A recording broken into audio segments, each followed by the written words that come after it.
tutorías. Y como ahora la educación en línea nos permite innovar, que esa sería la misión de todos los docentes, puesto que es una enseñanza totalmente diferente a la presencial, y como la educación en línea tiene el mismo objetivo, que es que ustedes aprendan, entonces he diseñado una forma amena, un poco divertida y de aprendizaje para este parcial y a ver cómo nos va. Vamos a separar todo el paralelo de ustedes, que es de... ¿Cuántas personas? Es de, hasta donde yo tenía aquí, era de 31 personas. No sé si sigan las 31 o estén menos. Vamos a separar entonces en 10 grupos de 3 y uno de 4, porque son 3 estudiantes por grupo. Y a cada uno de esos grupos se le va a asignar una parte del examen clínico neurológico.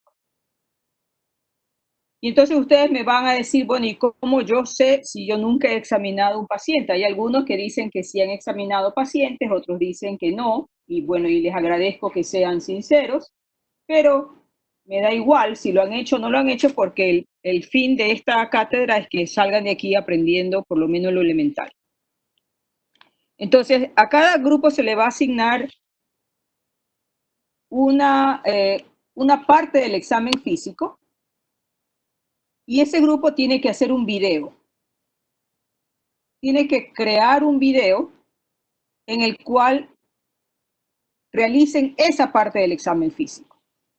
Pueden entre ustedes mismos, o sea, todos tienen que participar, todos tienen que tener participación en el video. El video no puede durar más de 5 minutos, a veces 6, pero no extenderse porque si no se vuelve cansón. Y en 5 minutos se puede hacer muchas cosas. Pueden estar entre ustedes como los voluntarios. Pueden tener a su mamá, a su hermano, a la abuelita, a quien sea, de voluntario. Y entonces a uno les va a tener que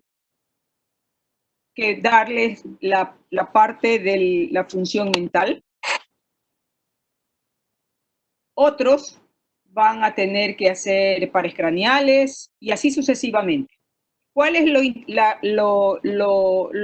lo importante en esta dinámica? Que ustedes estén revisados permanentemente por un tutor que se les va a asignar.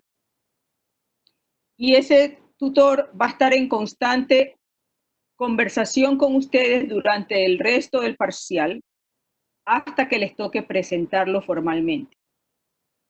Igual como cuando hacen las filmaciones de un comercial o una película, que ensayas y ensayas y ensayas y vuelves a repetir hasta que salga perfecto. La intención es que esa parte de ahí salga perfecto. Si ustedes no lo hacen bien, es porque o no tuvieron la buena retroalimentación del tutor, o a la final el tutor también está mal. Y si el tutor está mal, están mal los más viejos, que serían Felipe Gómez y Daniel Moreno, y si ellos están mal, yo ya me voy a preocupar porque ya es mi culpa. Y una vez que hagan esta evaluación, que me van a decir, bueno, ¿y cómo comienzo? Pues para eso están los videos que hemos puesto en la plataforma, y para eso está la misma evaluación del tutor que le va a decir, bueno, tienes que hacer esto, tienes que hacerlo de acá, está mal esto, cogiste mal el martillo, cogiste mal el diapasón, cogiste mal el dato del examen físico, interpretaste mal. Entonces, eso va a ser una constante. De pronto se tienen que reunir 2, 3, 4 veces con el tutor hasta que la filmación salga correcta. Entonces, va a ser modificado las veces que sean necesarias hasta que resulte óptimo. Y el día de la presentación, que será asignado en la semana de tutorías, que generalmente es durante mismo la semana del parcial, se hace la presentación oral, que serían 5 minutos, y discusión de cada una de las maniobras. Entonces, supongamos que hicieron examen de pares craneales, y entonces, si bien es cierto que van a tener una persona sana, vamos a comenzar a jugar con supuestos casos clínicos. ¿Qué pasaría si ese paciente, en vez de mirar hacia la izquierda, realmente el ojo izquierdo no se desplazó totalmente hacia la izquierda? Y entonces vamos a discutir ubicación topográfica, significado clínico y patologías relacionadas. ¿Qué pasaría si ese paciente tiene la pupila pequeña y tiene una tosis palpebral? ¿Qué sospechas? Y entonces, en base a eso que sospechas, tú dices, por ahí alguien dice, es un síndrome de Horner, ok. Y si es un síndrome de Horner, ¿cuáles serían las opciones? Puede ser una lesión en el bulbo, puede ser una lesión en el ganglio estrellado, puede ser un tumor en el vértice del pulmón. La cuestión es enseñarles a pensar. Ese es el objetivo principal. La evaluación va a ser sobre 10 puntos, que sería el total de la tutoría.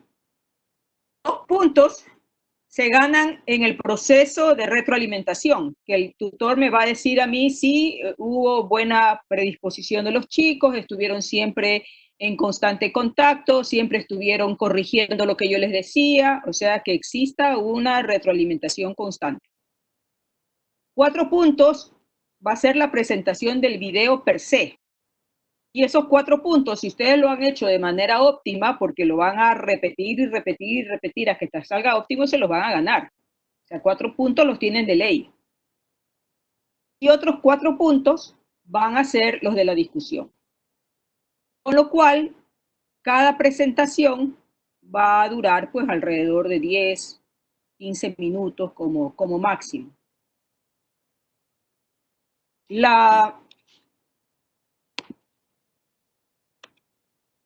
Se va a clasificar así. Un grupo va a tener esfera mental, un grupo pares craneales del 1 al 6, otro grupo del 7 al 12, otro solamente sistema motor, otro solamente reflejos, otro solamente sensibilidad y otro solamente coordinación y marcha. Aquí me falta, ya voy a poner signos meningios, pero eso lo voy a poner acá con coordinación, porque signos meningios es muy poquito, con coordinación y marcha. ¿Ok? Esto, la coordinación general va a estar a cargo de Felipe y de Daniel, que son los más viejos de la cátedra, y ellos van a asignarles de manera aleatoria a cada uno de los tutores para el grupo de 3 estudiantes. Pueden reunirse entre ustedes, yo no tengo ningún problema si de pronto un grupo de A3 son los que viven más cerca, son los que mejor se llevan, a mí me da igual, porque igual todos tienen que participar y todos tienen que hacerlo bien. Entonces, la intención es que hacia el final del ciclo todos podamos ver los videos de todos y podamos ir corrigiendo y viendo cuáles son nuestras fallas, en qué nos equivocamos.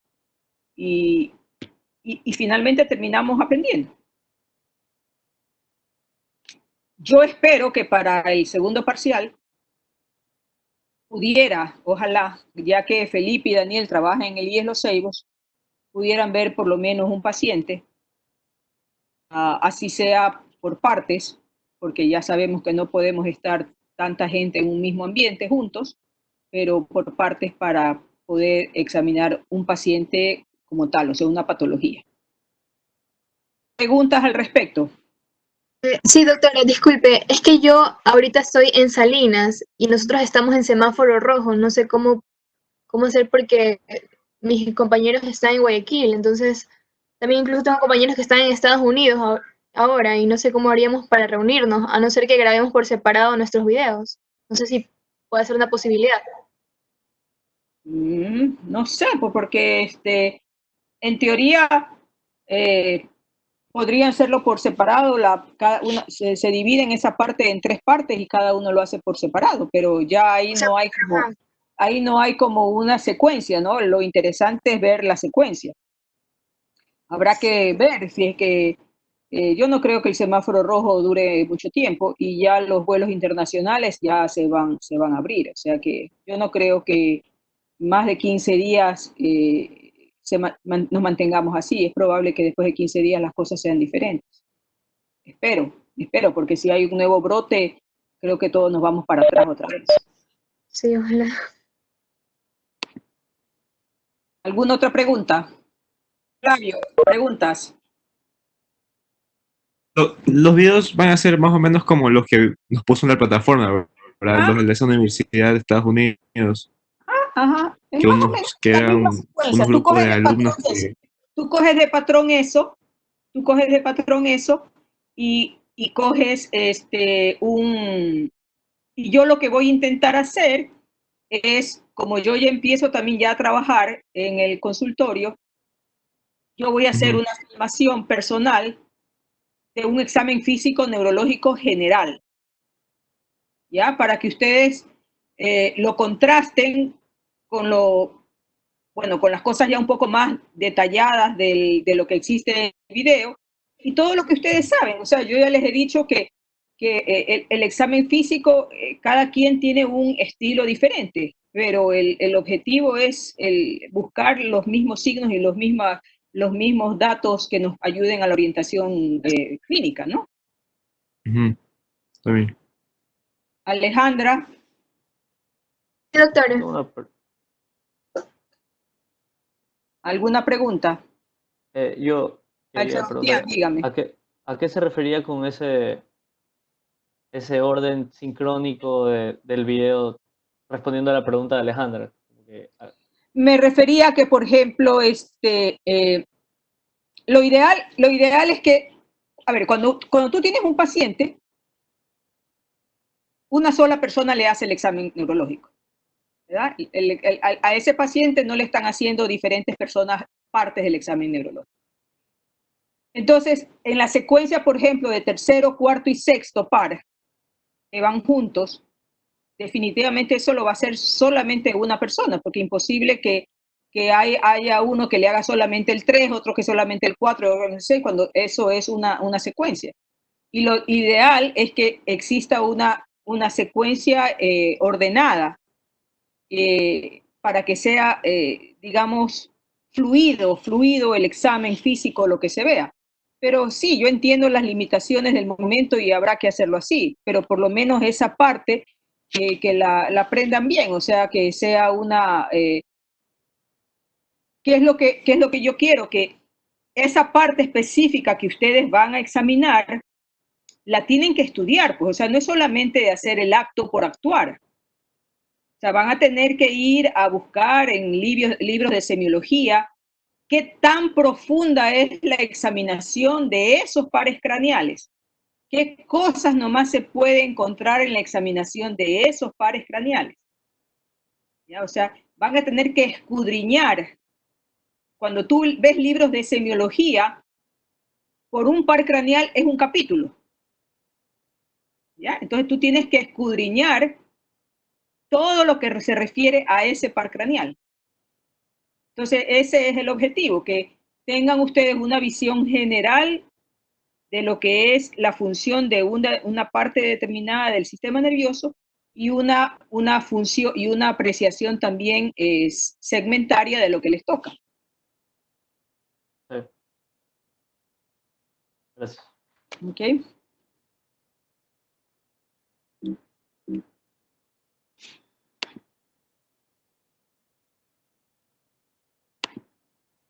Ok, entonces nos habíamos quedado 207.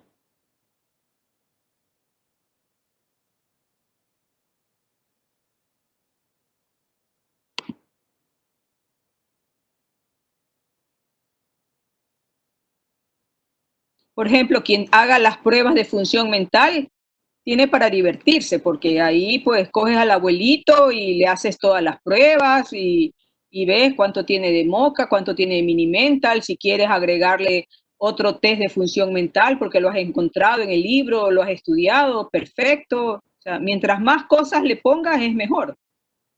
No es que solamente le mira aquí, mira arriba, mira abajo y se acabó. No, o sea, es un poco más de desarrollar un poco más las funciones de cada nervio.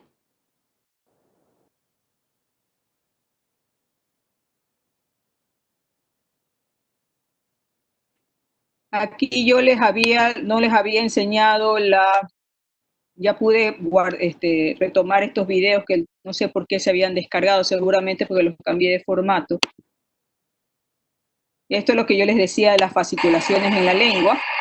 Este es un paciente con esclerosis lateral amiotrófica, y donde lo que yo les decía, la lengua tiene que ser examinada dentro de la cavidad bucal.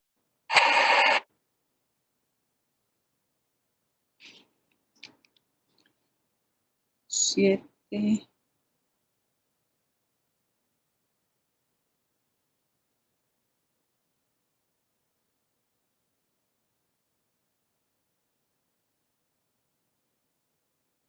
Y esto es la miotonía, que también ya les había enseñado de un paciente, pero este video me falló. Y este es el niño que tiene esa contextura atlética, que tiene miotonía.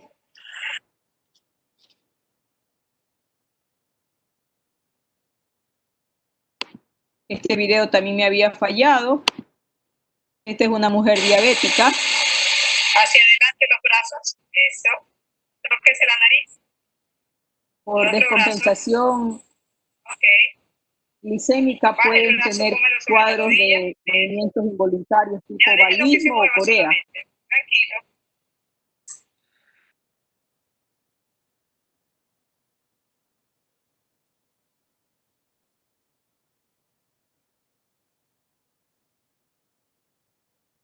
Y lo otro que quería enseñarles era que mucha gente tiene muchos problemas en sacar clonus. Se los enseñan mal. La mejor forma de sacar clonus es colocando una mano debajo del gemelo y con la otra mano usted levanta el talón del apoyo y hace un solo movimiento seco hacia atrás, tratando de provocar una flexión dorsal del pie para ver si se desencadena el movimiento.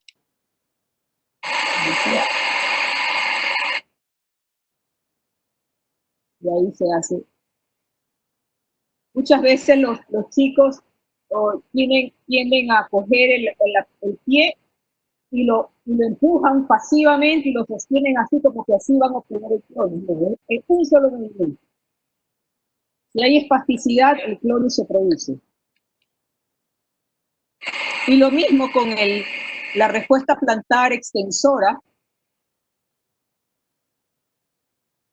Tiene que ser hecha de tal manera que ustedes suban, asciendan, presionando la piel del borde externo del pie, y la respuesta tiene que ser repetitiva. Para que un signo de Babinski sea real, sea considerado como verdadero, y que no sea simplemente un reflejo de amenaza que al paciente a veces retira el pie o extiende los dedos del pie en forma refleja, es que sea reproducible.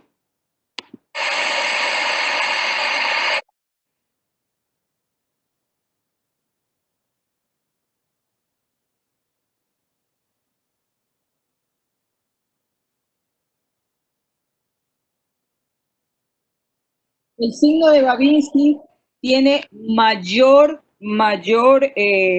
importancia patológica cuando estamos frente a un cuadro de espasticidad evidente y sobre todo en pacientes con deterioro del nivel de conciencia. Porque una persona que está despierta y no tiene espasticidad, por ejemplo, cualquiera de ustedes que están buenos y sanos, y yo le hago reflejo plantar, les voy a causar molestia, algunos cosquillas, algunos hipersensibilidad, y puede que la respuesta no me ayude mucho porque hay mucha acción refleja frente al estímulo. En cambio, si el paciente está somnoliento o en coma, no va a haber esa reacción refleja de conciencia.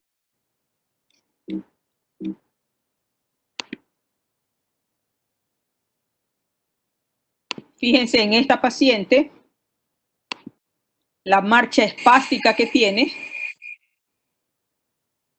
Se la vuelta.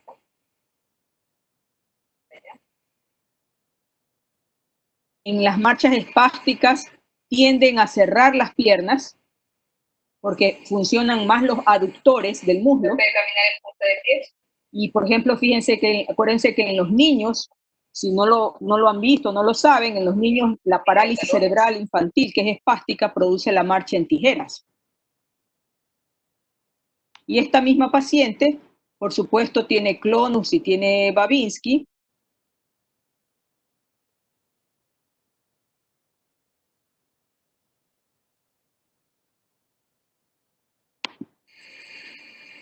Y aquí se ve el signo de Trotner, que es la flexión del pulgar cuando uno percute el lecho unguial.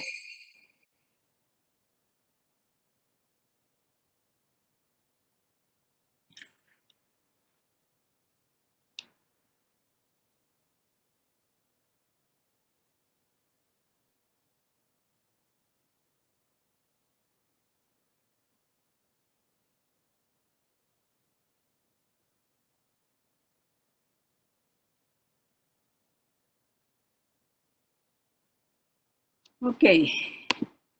Habíamos visto pues ya todo lo que correspondía a la secuencia de los reflejos y de los signos meningios y todo, y faltaría solamente coordinación y marcha.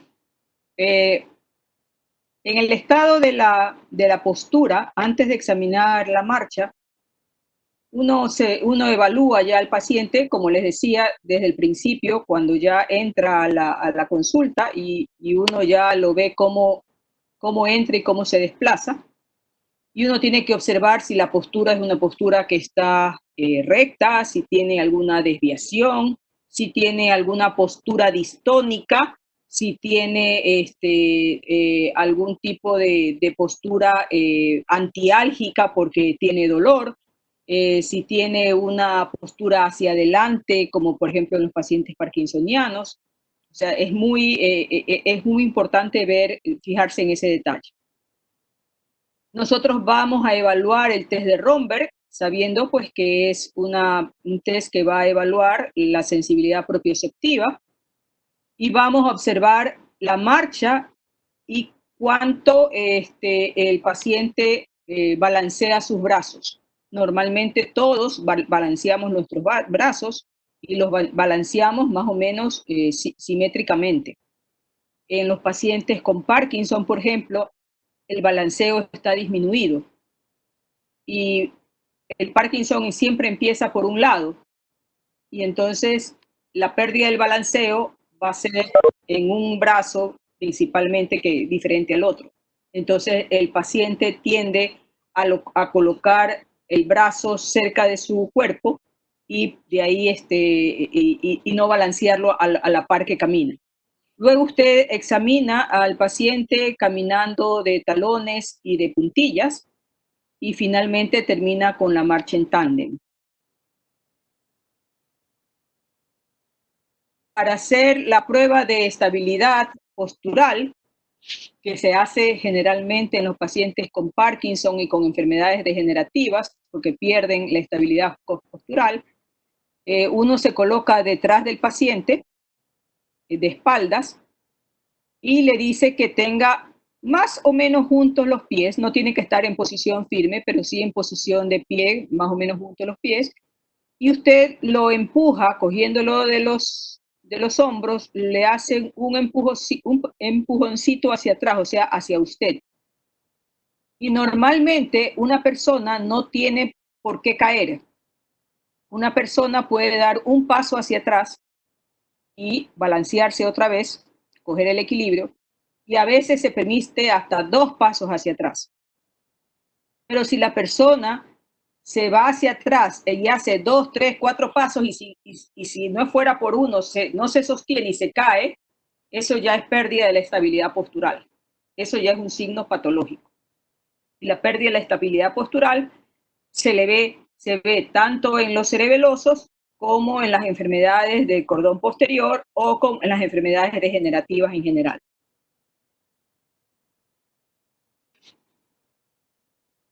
Esto, bueno, estos ya lo vieron. Estos son dos hermanos que tienen pues alguna enfermedad hereditaria que no pudo ser determinada. Los dos tienen epilepsia, los dos tienen polimicrogiria, el uno tiene una distonía y el otro tiene un temblor distónico. Allá hacia la puerta. Y los dos padecen de epilepsia. Hacia la puerta es. Vengan para acá. Entonces, fíjense que las marchas son totalmente anormales, las de ellos.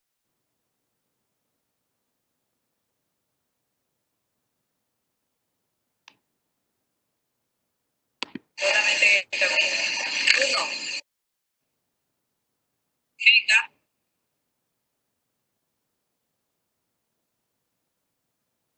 Aumenta la base de sustentación para caminar, balancea bien sus brazos. Y esta porque ya vieron ustedes en su momento de la marcha cerebelosa. Es una marcha distónica en un paciente con una distonía de tronco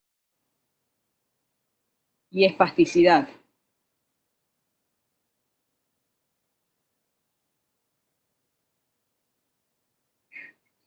Tiene una distonía cervical y una distonía de tronco y una espasticidad de la pierna izquierda.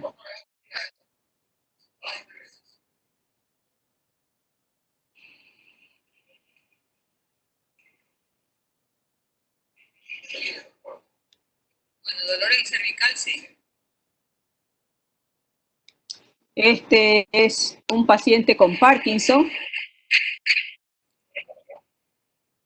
Fíjense las manos, la postura de las manos, una mano con temblor. Venga.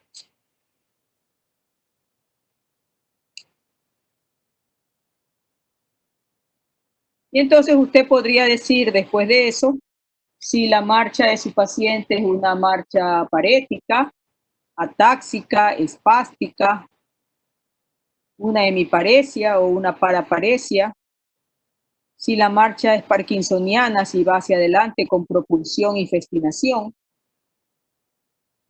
si hay distrofia muscular, las marchas distróficas tienen como, acuérdense que es una miopatía y las miopatías afectan principalmente musculatura proximal, tienden a balancear la cadera para caminar. Y el estepage es una marcha en el cual la punta del pie está caída, hay pie péndulo y entonces el paciente tiene que levantar la pierna desde arriba, desde la rodilla flexionada y el muslo, como los caballos. Entonces camina así como en marcha de caballo. Los pacientes que tienen miopatías tienen este signo que es el signo de Gowers, en el cual los niños que tienen este problema tienen esta forma particular de levantarse. Ellos no tienen musculatura de cadera, musculatura proximal, y entonces tienen que levantarse colocando una mano sobre una rodilla y luego la otra y subiendo por la pierna hacia arriba.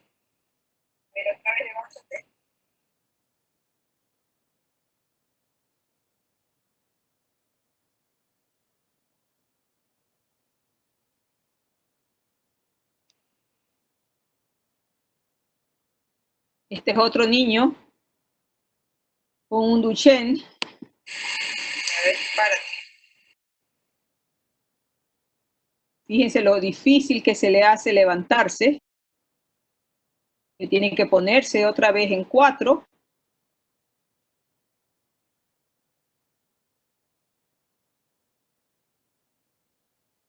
Entonces a ellos les falla mucho el iliosoas y el cuádriceps. Y ese es el signo de Gowers.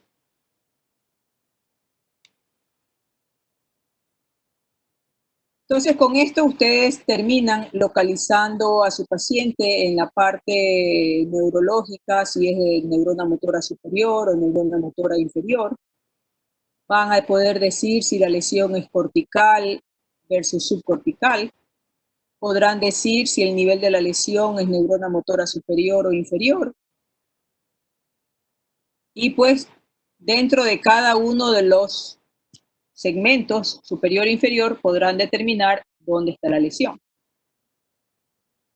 Recuerden siempre los componentes de cada uno de los síndromes de neurona motora. Recuerden los componentes que dan los responsables de la afasia, praxia, agnosia, que son funciones corticales superiores. Recuerden signos mezclados de déficits motores y sensitivos que dan las lesiones subcorticales. El nivel de la lesión en el tallo encefálico tendrán que determinar si estamos en mesencéfalo, en puente o en bulbo raquídeo, si estamos en pedúnculos cerebrales, si hay temblor y ataxia, están afectados los pedúnculos cerebrales, porque ahí recuerden que está el núcleo rojo. Y el núcleo rojo recibe vías de la cerebelo. Y luego la médula espinal, para ver si hay afectación de los niveles sensoriales, motores, bilaterales. Recuerden siempre la relación que hay con los vasos sanguíneos.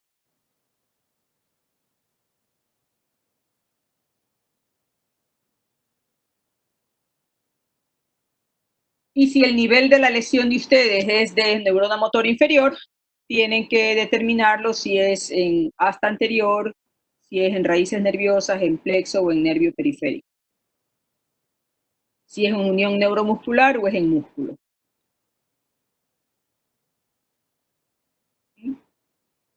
Luego que ustedes ya tienen esta evaluación topográfica, van a decidir qué exámenes van a pedir para su paciente. Y la cantidad de exámenes que se hacen en neurología es múltiple, igual que en otras especialidades. Cada vez hay más recursos, cada vez también es más costoso y cada vez hay menos acceso, ¿no? Por lo menos para nuestra población.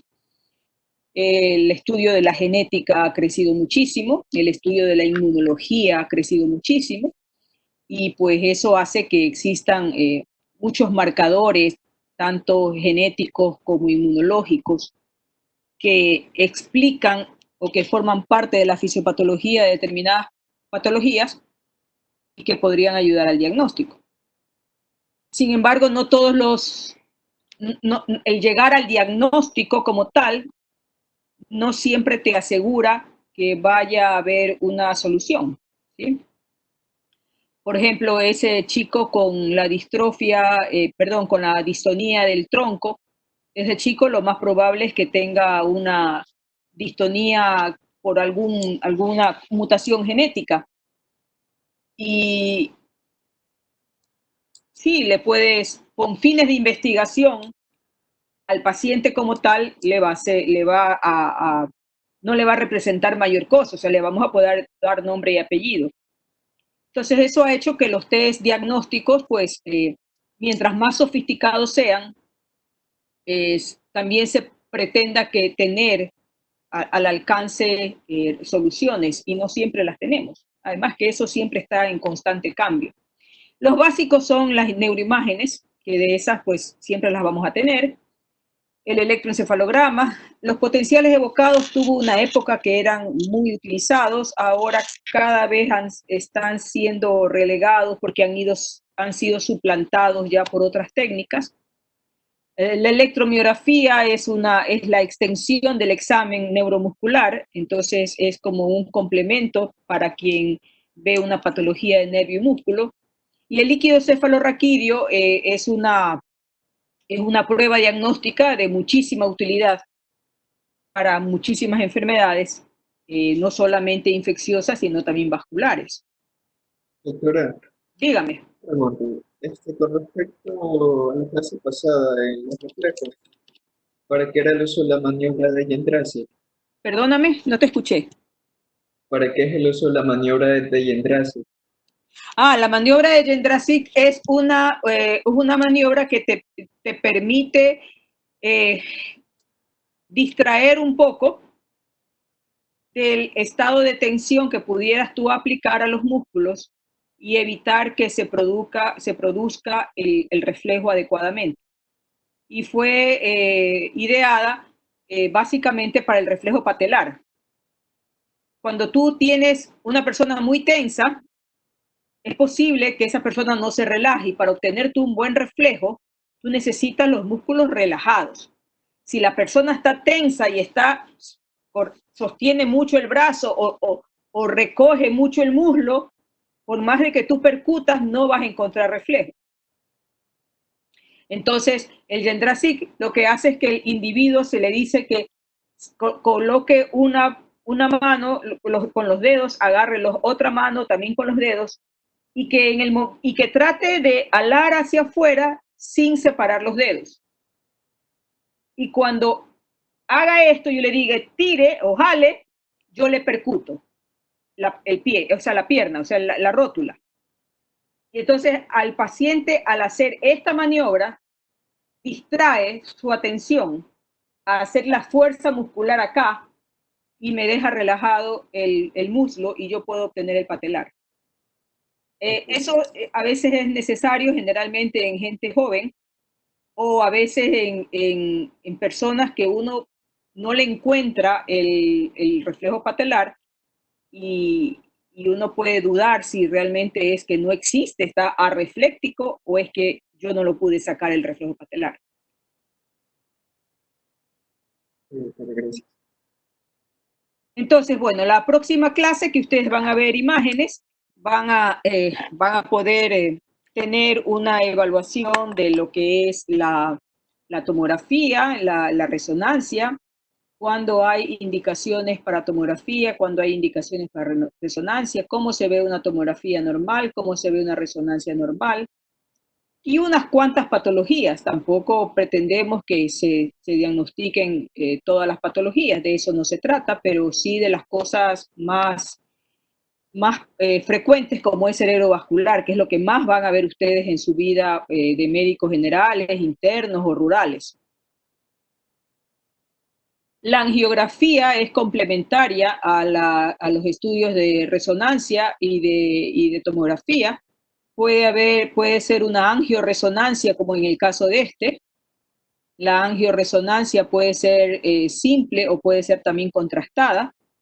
Recuerden que el contraste en el caso de las tomografías es un contraste iodado y que es nefrotóxico, y que en la tomografía los pacientes con diabetes y que normalmente tienen un déficit de su función renal, principalmente en aquellos diabéticos que ya tienen más de 10 años de evolución, pues es de uso muy cauteloso y es preferible evitar el contraste. Y en la resonancia, la angioresonancia, el medio de contraste, que es el gadolinium inicialmente se lo pensaba inocuo y ahora también ya se sabe que produce nefrotoxicidad y que produce fibrosis en la dermis, y entonces también tiene su grado sus ciertas limitaciones. Y la angiografía convencional, que es como un cateterismo, donde pues tiene su utilidad en ciertas patologías que se requiere una visualización más exacta de la vasculatura, que a veces la resonancia o la angioresonancia o la angiotomografía podría o sobreestimar o subestimar. Por ejemplo, aquí se ve claramente una estenosis carotidia, aquí se ve una placa, esta imagen de sustracción es por una placa intraluminal, ¿ya? Y entonces aquí no hay discusión. Pero si aquí yo viera un sacabocados, salvo que esto se repitiera en todas las proyecciones, yo podría decir que de pronto es una mala toma de la imagen, está la imagen rotada, etc. El electroencefalograma es otra de las herramientas diagnósticas que tenemos en neurología. En el electroencefalograma se colocan electrodos sobre la superficie del cráneo. Esto es en un electroencefalograma que es estándar. Hay electroencefalogramas más sofisticados en el cuales se colocan electrodos temporales, profundos, o cuando se hace en cirugía de epilepsia electrocorticografía, se colocan directamente electrodos sobre la superficie del cerebro. La intención es buscar si hay actividad eléctrica anormal, y eso tiene su primera aplicación son para las convulsiones. El electroencefalograma no te diagnostica epilepsia. El electroencefalograma te ayuda al diagnóstico de epilepsia, porque el diagnóstico de epilepsia es un diagnóstico meramente clínico. Entonces, y el electroencefalograma te grafica la actividad eléctrica de ese momento. Es como un electrocardiograma. Si tú tienes una fibrilación auricular paroxística y te haces el electrocardiograma en tal momento y en ese momento no fibrilaste, no significa que no tengas la fibrilación, entonces te van a pedir un holter. Entonces lo mismo acá, a veces se necesitan electroencefalogramas prolongados o video electroencefalograma con duración de 24 hasta 72 horas para ver descargas paroxísticas. El electroencefalograma también tiene su importancia en el diagnóstico de muerte encefálica, generalmente especialmente para los programas de trasplante. Tiene su importancia en la polisomnografía, cuando uno quiere estudiar sueño, apnea del sueño sobre todo, o trastornos del sueño relacionados con el sueño REM. Encefalopatías metabólicas, generalmente encefalopatías urémicas o encefalopatías hipóxicos isquémicas. Tiene su utilidad en el monitoreo intraoperatorio, generalmente en pacientes que están con anestesia. Y también tiene su utilidad en un tipo de enfermedades infecciosas que se llaman enfermedades por priones, en los cuales los pacientes suelen tener un deterioro cognitivo muy rápido y tienen un muy mal pronóstico.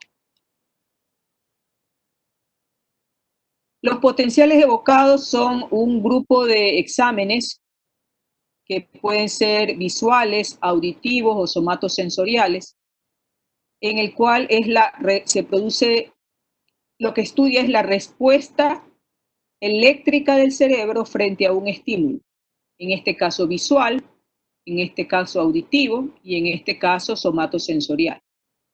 Entonces, por ejemplo, a esta paciente se le está haciendo unos potenciales evocados auditivos.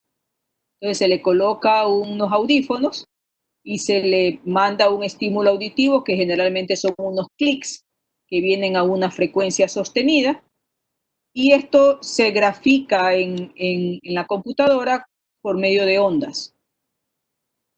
Y cada onda representa una estación de la vía auditiva. Entonces, la ausencia de una onda o la prolongación de aparición de una onda respecto a la otra te indica que la lesión o está en el puente, o está en el colículo inferior, o está en el ganglio geniculado medial, o está ya en la parte cortical. Digo que ya no se lo utiliza tanto porque la resonancia ha venido a ser tan, ha venido a discernir tanto y ha llegado al punto de tener tanta exactitud en cuanto de acuerdo a los Tesla, y puede diagnosticar cosas muy pequeñas, ¿no? Entonces, esto se utiliza sobre todo en monitoreo intraoperatorio. Por ejemplo, que el cirujano esté operando un tumor un neurinoma del acústico, por ejemplo, o que esté operando un tumor en fosa posterior. Entonces va el neurofisiólogo y hace el monitoreo de estas ondas, y entonces le dice al cirujano, oiga doctor, se me está desapareciendo una onda. Y entonces yo ya sé que hay algo que yo estoy, por vecindad, estoy provocando algún daño. Entonces es como un vigía, como un vigía para el cirujano.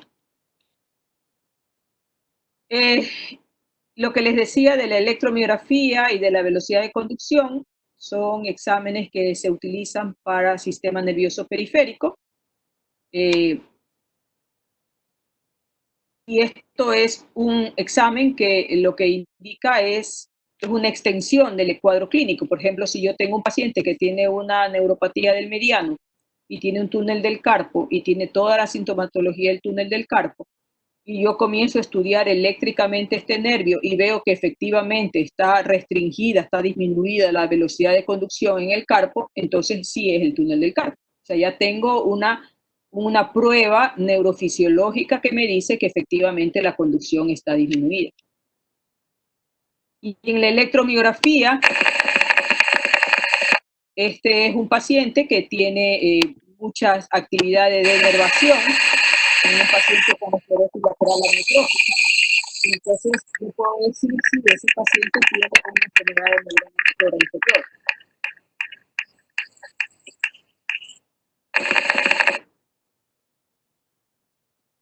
Y la punción lumbar, pues, la punción lumbar es un examen que a veces causa un poco de temor en la población, generalmente en las poblaciones como las nuestras, donde no existe mucha educación médica.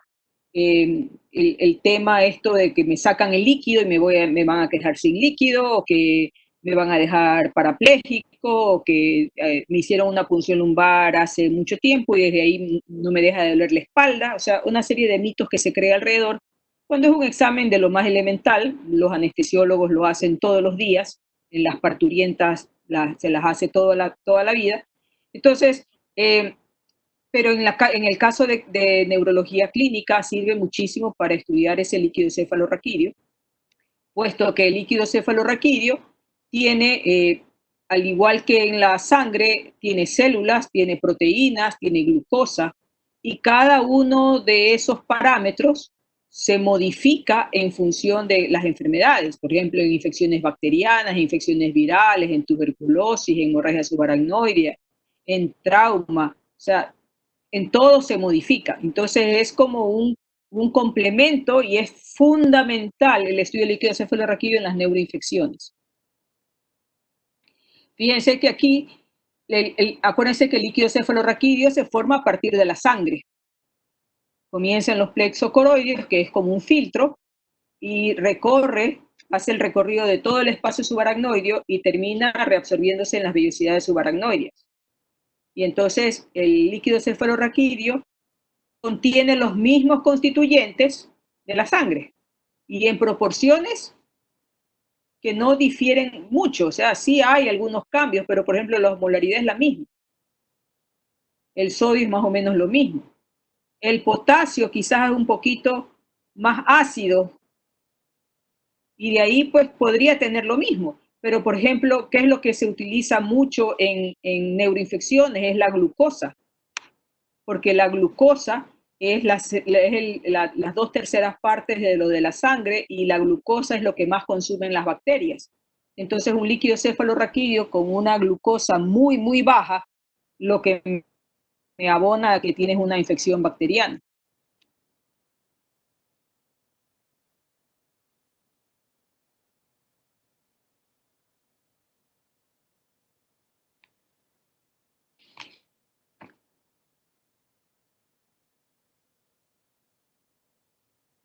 Que es de Ivo Díaz.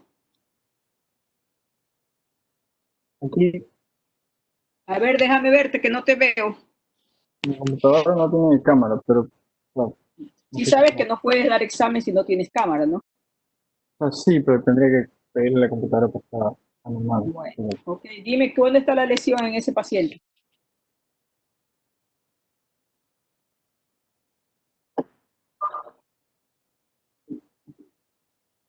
¿Qué observas? Veo que, no sé si es que en la imagen, la imagen B, el paciente le pidieron que mire hacia arriba o está intentando mirar hacia arriba. Bueno, cualquiera de las dos vale. ¿Y qué le pasa? La verdad es que No sé si es que no puede mirar abajo, tal vez. Cuando mira hacia arriba, ¿lo ves que mira hacia arriba normalmente o ves algo raro? O sea, debería estar moviendo su cabeza junto con la mirada también, pero no está ni siquiera haciendo eso. Cuando tú miras arriba, también mueves la cabeza. Si te dicen que mires hacia arriba, a menos que tú quieras mirar así al Evidentemente. Pero en sí, está, nada, solo está mirando hacia arriba, pero no puede explicar nada. Moyano. Aquí, A ver, déjame verte. A ver, Doménica. Esa Doménica. A ver. ¿Qué le ves a ese paciente? no puede elevar el párpado a lo que abre el ojo. O sea, para ver hacia arriba. Mira hacia arriba y los párpados están ligeramente encendidos. Ajá. Tiene una atosis palpebral, la mirada hacia arriba, muy leve, pero la tiene.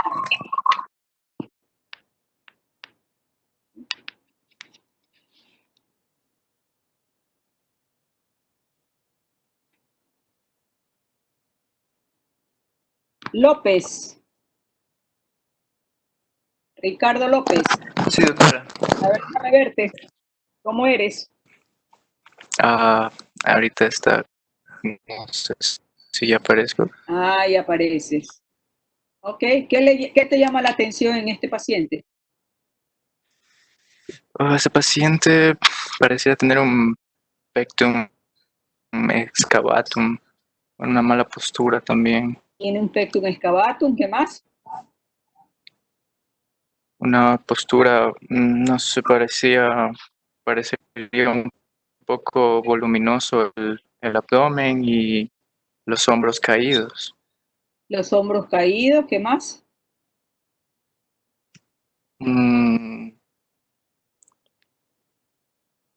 el abdomen un poquito voluminoso y pareciera que tuviera un poco de distrofia muscular en los pectorales. Hay atrofia muscular en los pectorales y hay atrofia, fíjate, del deltoides. Ujú. Ajá. Y tiene Una una lordosis. hiperlordosis lumbar. Ya tiene una hiperlordosis. Esto es patrón clásico de las distrofias musculares. Muy bien. Bueno, eso ya saben que es una miastenia gravis. En este caso es una atosis palpebral de predominio izquierdo. Y este paciente, pues, es un paciente que tiene después de un accidente en moto, quedó con un brazo paralizado. Y este es el brazo sano, y este brazo, que es el brazo enfermo, está descendido y no puede hacer una abducción.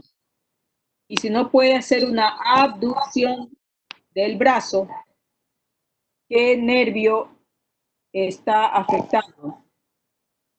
Señor Leone.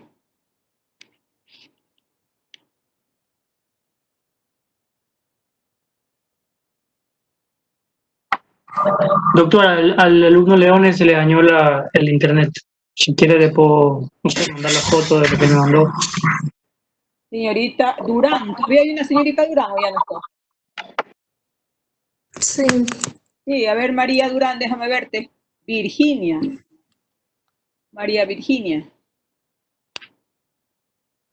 Ay, no sé si se prendió la cámara.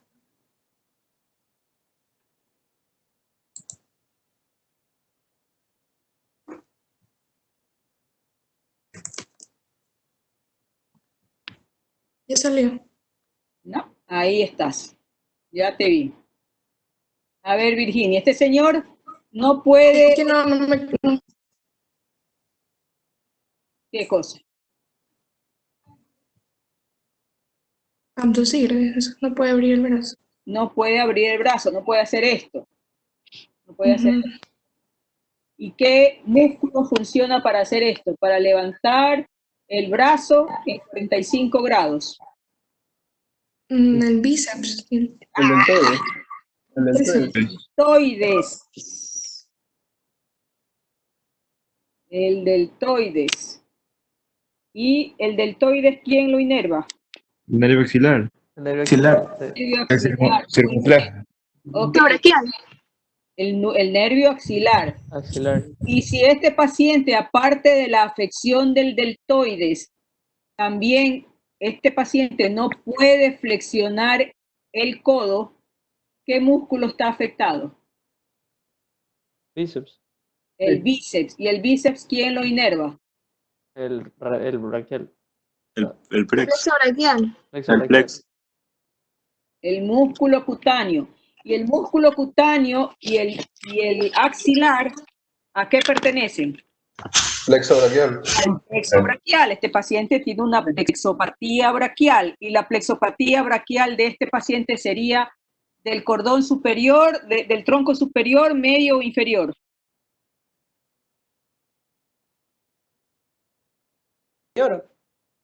¿Ah? Superior. Superior. Superior. ¿Quiénes forman el tronco superior del plexo braquial? Flavio. No sé, no me acuerdo, doctor, del plexo, la verdad. C5 y C6. C5 y C6. C7 es tronco medio y C7, C8 y T1 tronco inferior. Entonces este paciente tuvo una elongación del plexo braquial y quedó con parálisis proximal de la musculatura del brazo derecho. Este paciente, como les decía, que tiene la mano distónica, esta es su secuela neurológica después de haber tenido una malformación arteriovenosa que le provocó un sangrado en esta zona y quedó con esa postura de la mano. Tira los brazos adelante. Tira los brazos adelante.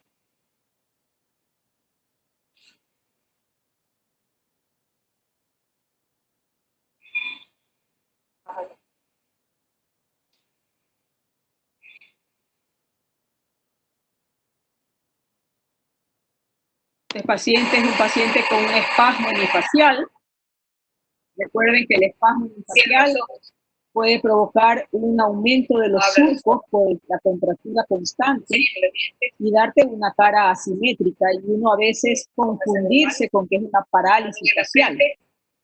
Pero si el músculo se mueve, por el contrario hay una hiperexcitabilidad muscular, no es porque está paralizado, es lo contrario. La nariz.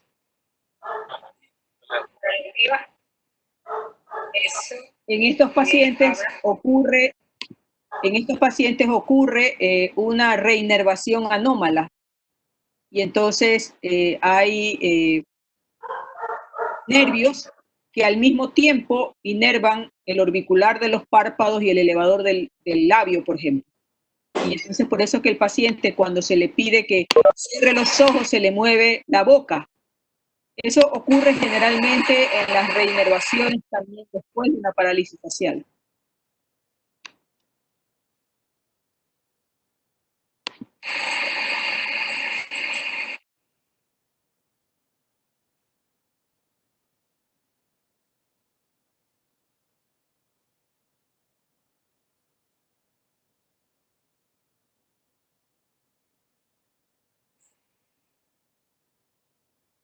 El paciente tiene una distonía de la escritura, que le impide tener un movimiento fluido y secuencial para poder escribir adecuadamente, sino que la mano se le comienza a girar y los dedos a levantarse.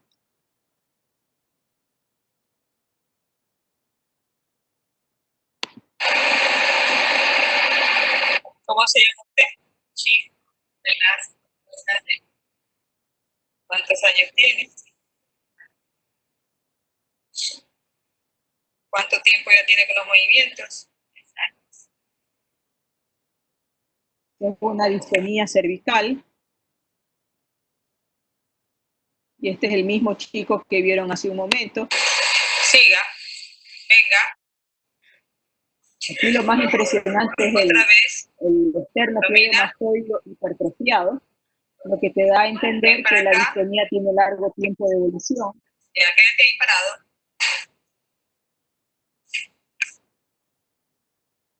Esta es una niña con una miastenia gravis. La cabeza de la cama. Dificultad para levantar la cabeza de la cama. Hay una afectación, como es una enfermedad neuromuscular, afectación principalmente de musculatura proximal. Y esta es otra paciente con miastenia gravis, donde se ve claramente la toxis palpebral y se le hace la prueba del hidrofonio. Va a sentir un poquito de salivación. Y la prueba, la finalidad de la prueba es tratar de que se provoque una activación nuevamente de la transmisión neuromuscular, con lo cual el déficit debería desaparecer, aunque sea de manera transitoria.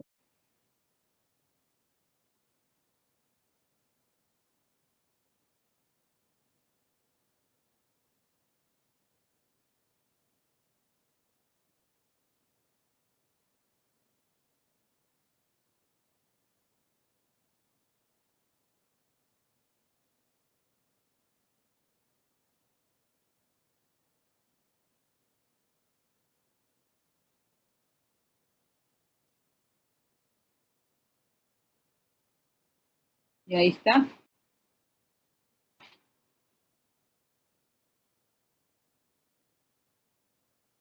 Es una prueba diagnóstica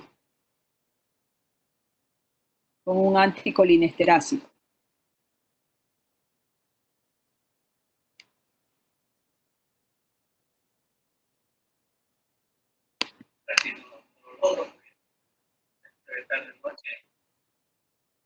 A ver, haga cómo estaba haciendo ese momento. Rápido.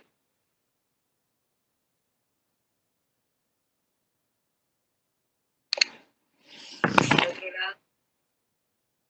Gustavo Boca, ¿qué le llama la atención de ese paciente? Eso, siga. Ahora con la otra mano.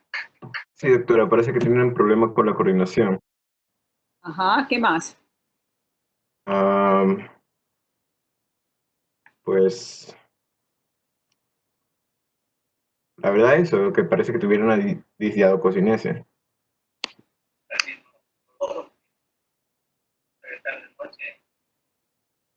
A ver, haga cómo estaba haciendo ese momento. Rápido. Mira la velocidad de aquí y la velocidad de acá. Mira la amplitud del movimiento aquí y la amplitud del movimiento acá. Eso te indica que hay una disminución de la velocidad, hay una bradicinesia. Y es una bradicinesia derecha que él tiene, aparte pues, de esta falta de coordinación en los movimientos alternantes.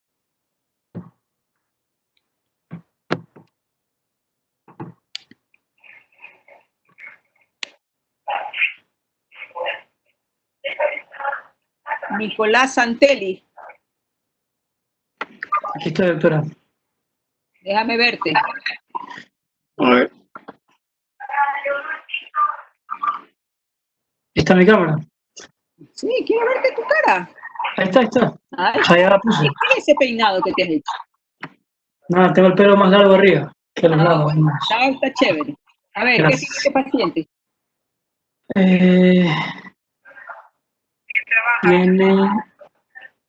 Tiene movimientos involuntarios Ajá. hacia su lado derecho.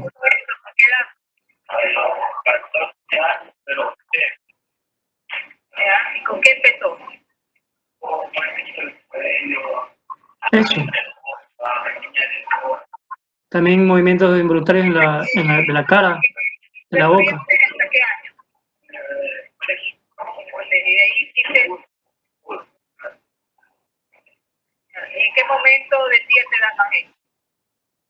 Digamos, cuando tengo una relación,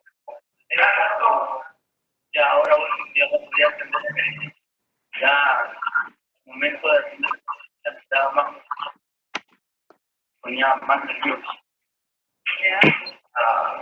También, lo mismo dice, no quiero trabajar, trabajo era de estrés. Levanta los brazos al frente. Ajá, abre los dedos.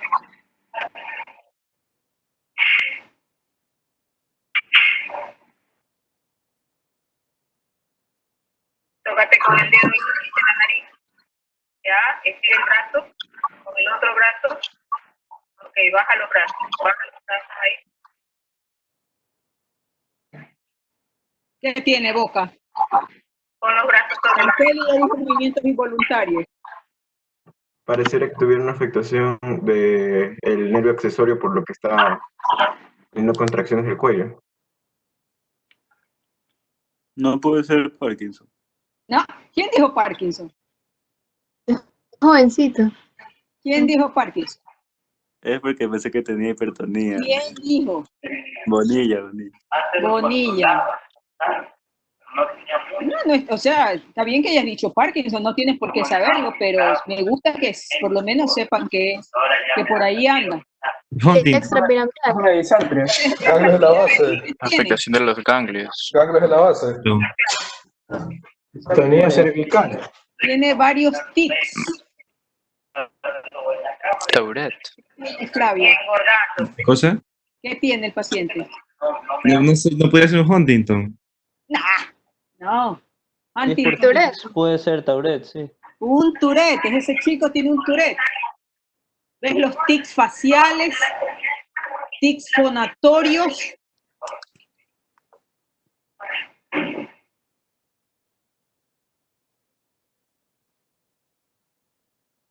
A veces se tiene que levantar del asiento y salta del asiento donde está sentado.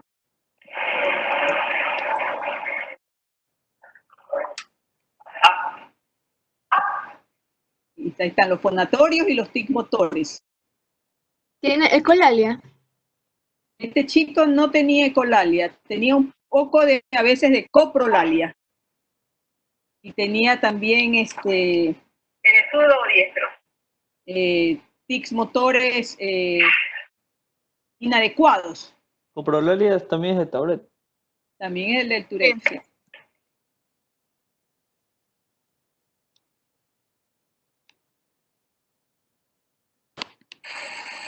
A ver, lea.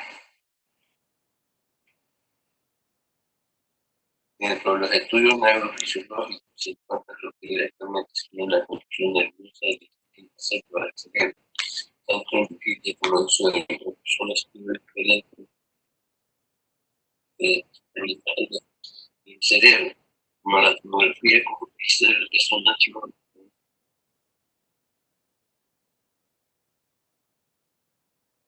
¿Qué tiene el paciente? Quiroga, María.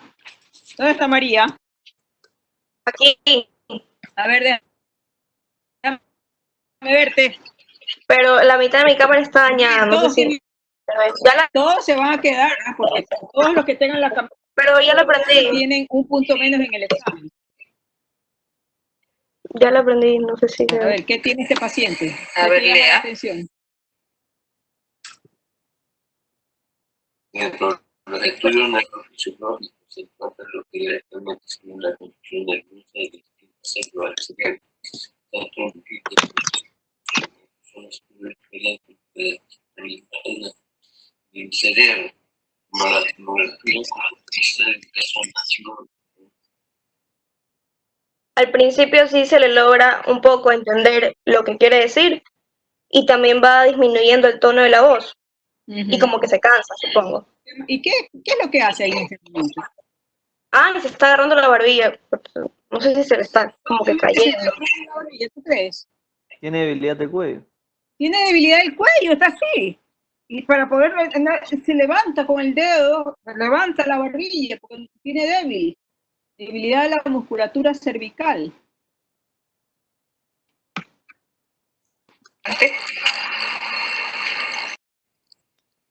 Debilidad de la musculatura proximal.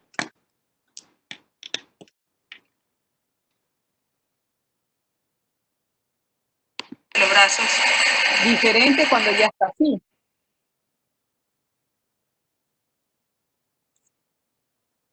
Después de los anticolinesterácicos. Un paciente con miastenia gravis. Entonces, en conclusiones, el éxito del examen neurológico radica en una buena historia clínica, saber extenderse o no en detalles según lo amerite la historia clínica. Si el paciente tiene síntomas que me indiquen que es una afección extrapiramidal, tengo que ser mucho más cauto y mucho más preciso y mucho más exhaustivo en ver si hay bradicinesia, si hay rigidez, si hay dentada, si hay temblor, si hay posturas anormales, si hay distonía. Ser ordenado para que de esa manera no se me pase nada por alto. Tener conocimientos de neuroanatomía, como lo hemos estado revisando durante todo este tiempo. Correlacionar los hallazgos del examen desde el punto de vista anátomo-funcional y tener coherencia y sentido común en dicha correlación, porque es la única forma de que tú puedas solicitar los exámenes que correspondan y no pidas exámenes así por pedir, sino todo tiene que tener su justificativo. ¿Okay? ¿Quién es el autor de esa pintura? A ver, Ricardo López.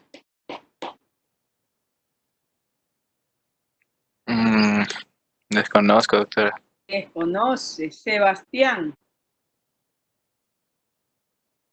Le mentiría, doctora. Eso es el doctor de Luke Fields. Luke Fields, ¿quién dijo? A ver. Hurtado. Es Alejandra, muy bien. Luke Fields, ¿dónde está esa pintura? En Londres. En Londres, excelente. Muy bien. Muy bien. Bueno, niños, los voy a dejar ahí. Tengo que hacer unas cosas en estos 5 minutos que me faltan. Pónganse de acuerdo ya con Felipe a través del Remind para que comiencen a armar sus grupos y ya comiencen sus secciones de actores y actrices. Doctor, él nos da los temas. Sí, él les da los temas, pero ya saben con cuáles van a ser los temas. Ok, o sea, para ver quién los repartía, como quién hace cada Pero grupo. le tenemos que enviar los grupos a ellos. Claro, primero pónganse de acuerdo con él, si ustedes van a hacer los grupos, si él va a escoger los grupos, yo ya ahí ya delego la responsabilidad. Ok. ¿Ok? Ya estoy. Bueno, ok, nos vemos. Ya. Bye, bye, Chao, chao. doctora. Gracias. Hasta luego, doctora.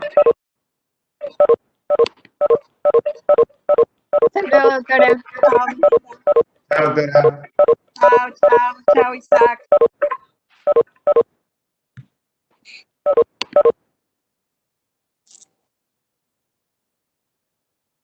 Lo de la cabeza era lesión del núcleo en vivo.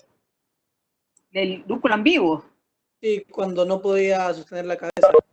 No, eso es lesión